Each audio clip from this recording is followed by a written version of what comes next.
Ici, c'est le Tier Lab des transitions. Donc, c'est un lieu qui a ouvert récemment, en janvier 2024, qui est un espace de verdure dans le 4e arrondissement de Marseille et qui a pour objectif de faciliter la coopération entre les citoyens, les entreprises, les acteurs publics autour des sujets des transitions. Donc, c'est très large, mais on pense que c'est essentiel aujourd'hui d'aborder ces thématiques et de sensibiliser, aussi de porter des projets qui vont avoir un impact local, mais aussi sur le territoire et de permettre à tout le monde de s'en saisir. Peut-être juste pour l'historique très rapidement, donc le Tier Lab des transitions est porté par le LICA, qui est une coopérative marseillaise qui existe depuis 2016. On est nous un organisme de formation et on fait de la formation d'intelligence collective et sur le numérique éthique. Et donc ça faisait sens en fait en 2021 au moment de la revente de cet espace-là que le LICA se positionne pour le racheter et le transformer en espace de vie. Et donc aujourd'hui, le Tier Lab des transitions, c'est un lieu où il y a des personnes qui viennent travailler. Il est possible de venir déjeuner, prendre un café, puis d'assister à des formations, des événements, enfin pas mal de choses. Et on pourra, je pense, en discuter après. Et donc moi, je m'appelle Julie et je suis coordinatrice des activités et des services au sein du Tier Lab. Et du coup, mon rôle, c'est de faire en sorte que les différents utilisateurs et usagers puissent savoir un peu ce qu'ils peuvent trouver ici, s'assurer aussi que les activités fonctionnent bien, déroulent bien. Donc je travaille sur les bureaux, le coworking, la location des espaces et un peu de programmation. On est connecté avec d'autres tiers-lieux à Marseille, que ce soit le Couvent, l'Épopée, la Briqueterie, le Récif. Et donc l'idée, c'est déjà de commencer à créer du lien, à voir ce qu'on peut faire ensemble. Et après, il y a tout le volet plus associatif. Ici, par exemple, cet été, on a la Ligue de l'enseignement, qui est une association assez grande à Marseille qui permet à des jeunes de participer à plein d'activités, ils ont plein d'actions. Et donc, nous, on accueille une coopérative jeunesse de service. Donc, c'est des jeunes qui vont créer une entreprise éphémère ici. Les jeudis soirs, on organise des événements qui s'appellent des événements de déclic. On pense que le changement, il n'est pas forcément...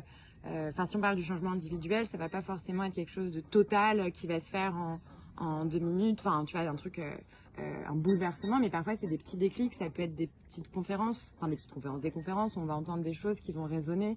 Ça peut être un atelier où on se rend compte qu'en fait, ce sujet-là, il nous intéresse. Et donc, ça nous fait un peu bouger sur notre ligne et notre posture. Donc, pour moi, ce qui provoque le changement, ça peut être la découverte de nouveaux sujets. Après, ça peut être aussi les rencontres. Tu parlais de ça juste avant. Et quand on parle de coopération, c'est aussi, par exemple, il y a intérêt à avoir des rôles modèles, par exemple, sur des nouveaux métiers, sur des actions qu'on peut mettre en place. Et donc, quand on rencontre quelqu'un qui nous parle de son parcours, de ce il ou elle a pu faire, on se dit, c'est possible. Et donc, ça aussi, ça peut provoquer du changement. Et après, il y a l'action collective. Par exemple, il y a pas mal d'associations. Là, on va être en lien avec le So Good pour organiser un festival à Marseille pour organiser des actions dans le jardin. Et donc, c'est à la fois avec des salariés, des citoyens, les bénévoles ici. Et donc, collectivement, quand on se met à faire quelque chose, là, on se dit, on a une action qui a un impact. Et donc là, pareil, par le collectif aussi, on peut réussir à changer et à faire un peu bouger les choses. De services qui soient plus respectueux de l'environnement, que ce soit le traitement des déchets. Par exemple, ici, on essaye de mettre en place un système de compost au niveau du quartier. Je pense aussi qu'on a besoin d'avoir accès à une alimentation qui soit plus durable. Et donc, ça nécessite, on fait avec le restaurant, donc avec le restaurant, mais on a aussi un marché de producteurs. Je pense qu'on a besoin d'avoir accès à Marseille à des produits qui soient bien meilleurs. Ça, et après, en termes de justice sociale, on a aussi besoin que ce ne soit pas limité à une partie de la population.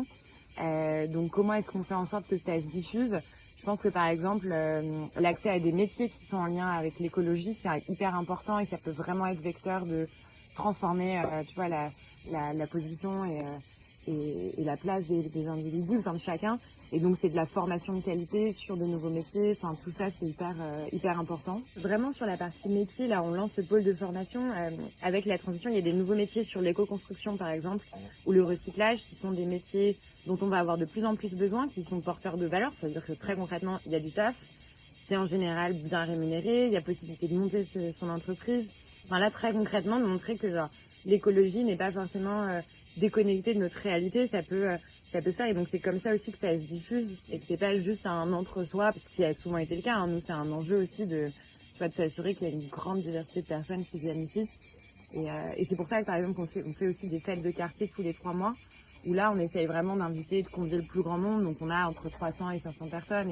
Et c'est aussi des moments de célébration. Et aussi, tu vois, de montrer que c'est pas juste un sujet triste enfin, voilà, d'essayer de montrer que c'est positif. Enfin, en tout cas, que c'est pas, tout n'est pas fini et il est encore possible de faire des choses à son échelle. En créant ces lieux-là, on protège aussi 6000 m² pour pas qu'il y ait juste des bâtiments, des parkings. Donc, c'est plus d'espaces comme ça qui sont un peu des poumons verts. Donc ça, on exige, tu vois, que on aimerait demander que les pouvoirs publics aident aussi à ce volet-là, facilitent l'accès à la propriété, au terrain. Donc ça, ce serait vraiment, vraiment très chouette. Et puis aussi qu'il y ait de la connexion qui se fasse plus au sein du territoire entre nous, tu vois, on le fait vachement avec les associations et aussi avec la mairie. En tout cas, que tout le monde se mette en ordre de marche et que ce soit vraiment un projet collectif.